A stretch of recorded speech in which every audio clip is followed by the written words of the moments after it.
Hey y'all, it's Coach Patrick with Final Form Barbell. Today I'm going to cover the Romanian Deadlift, or the RDL. The RDL is a top-down deadlift where we are focusing on the glutes and the hamstrings as the primary mover in the movement. So you're going to take your standard conventional stance, or for you that don't pull conventional, is going to be about hip width or slightly wider depending on your build. From there, you're going to start standing tall with the bar pulled up against you, and then we'll go into the hinge pattern. I'm going to talk through this as I demonstrate some reps. Here, my feet are hip width, I'm standing tall. I'm actively pulling the bar into my body to get my upper back engaged. From here, I'm gonna keep looking down the entire time. Again, we want the focus to be on the glutes and the hamstrings and not pulling with our back. And just by shifting our head position, it allows us to focus there a little bit better. From here, I'm gonna keep that tension as I go into the hinge, pushing my butt back, keeping my knees mostly over my heels as I go down. And then once I've reached my end range, push through your feet and snap your hips forward.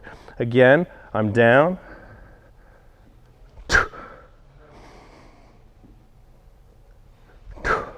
Now, what I'm not doing is pulling with my back, and that would look like this. Now, I have a good hinge, and while this looks good, right, it's not a glute focus anymore because I'm pulling, my ribs are going up, I'm leaning back, and then compressing my low back just a little bit more than I would otherwise with this variation here.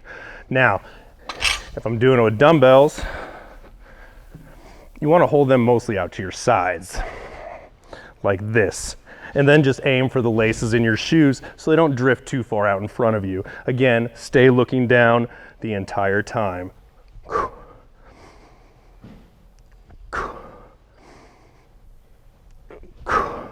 Keep your arms as long as possible and just pretend like you're pushing the weights down so you don't bend over. And that's the RDL.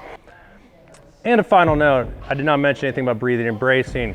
We want to make sure that we are staying as engaged as possible. We are creating power and then controlling it. You notice how I came to a stop and everything stopped. I did not wiggle or move at all. That's because I was using the muscles in my body as the brake. I went up and I contracted everything. So make sure you are consciously squeezing glutes, bracing abs, flexing your quads, your upper back is engaged at the lockout. And then you do your best to maintain that tension as you go back into the RDL. The breathing pattern is typically inhale as you go through the eccentric, and then a sharp exhale as you come up. Again, you don't want it to be a big exhale because you want to retain a measure of your bracing that you have going on. RDLs.